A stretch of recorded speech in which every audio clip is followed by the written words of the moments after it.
Good evening. The government is advising against all but essential travel to Sri Lanka after the bombings on Easter Sunday, which claimed the lives of at least 250 people.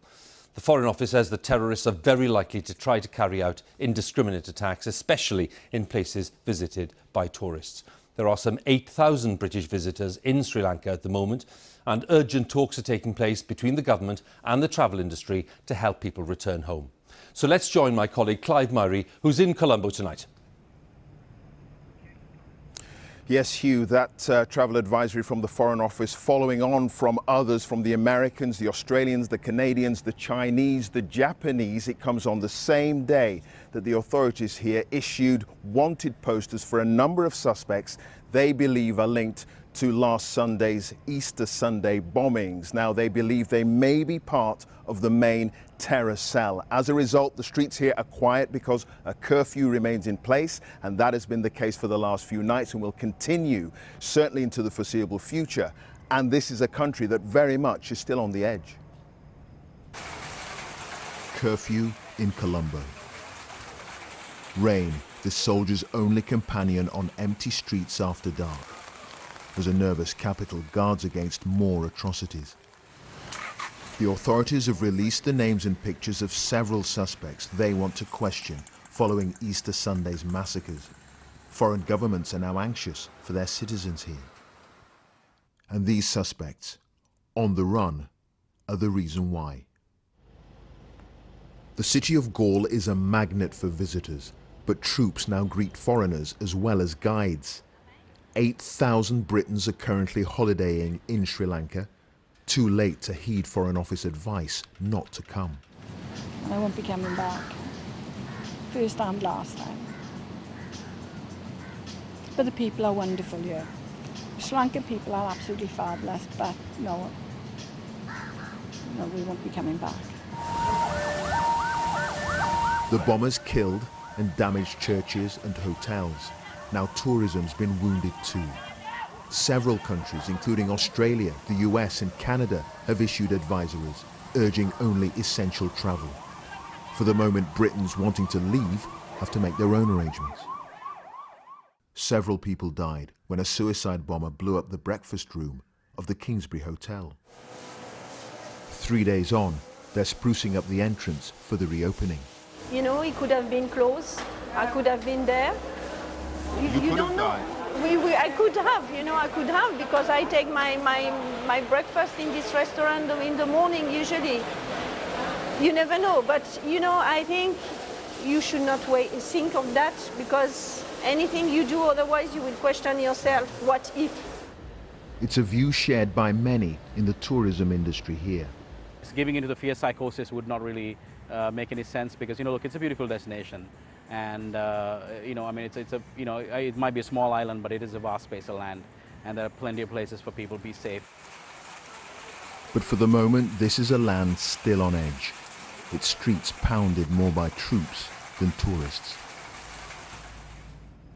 Hugh, I should say that the authorities here today released news that apparently the death toll should be revised down by more than 100. So originally, yesterday around about this time, we were suggesting from the authorities here that those who died numbered around about 360. Now that's been revised down by more than 100. But going back to the Foreign Office travel advisory today, there is a real sense here for the people of Sri Lanka that the bombers, the terrorists in the minds of some, should not be seen to be winning.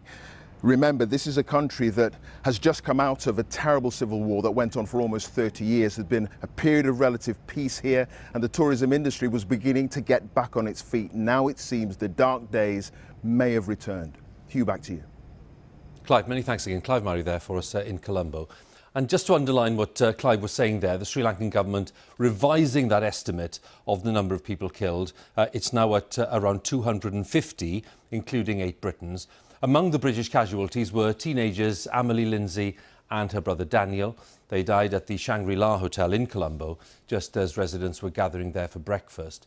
Their father and brother, now back in London, have been talking to our correspondent Caroline Hawley.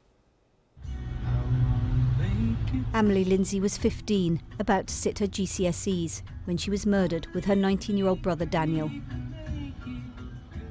Emily was really the glue that held the entire family together.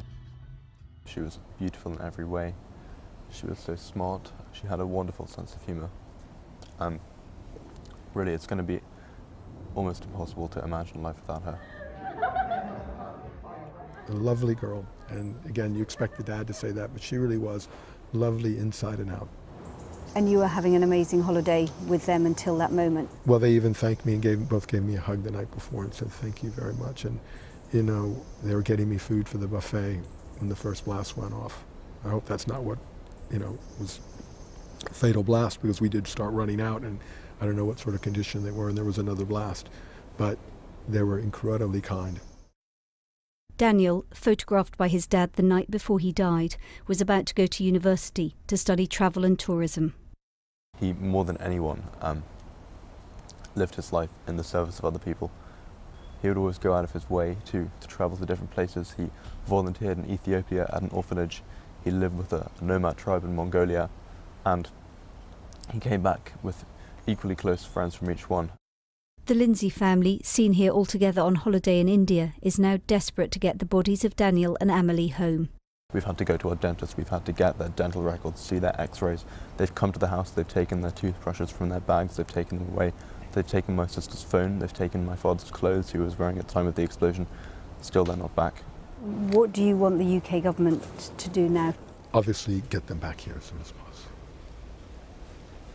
I don't want to say anything else. I don't want to be critical in any way, because I know governments work different ways, but we want to get them back. There's nothing else to say. We want to reunite them with their family as soon as possible, as you can imagine. He shares his grief and pain with Ben Nicholson, who also lost his 2 children and wife in the attacks. Well, we were hugging each other at the hospital. We were trying to help each other. And, you know, it's just someone who can relate to the situation. And he just called me today. I'm trying to, you know, if any way I can help him out here in the UK. The family also wants to help the many, many Sri Lankan victims by setting up a special foundation. The 2 things we would really like to focus on is, first of all, the Sri Lankan families. I'm sure several families have lost, their only source of income, and then more on the ground, the medical facilities in Sri Lanka. I think they were quite rudimentary, and who knows if they would have done anything for my siblings, but I'm sure more lives could have been saved had it been better.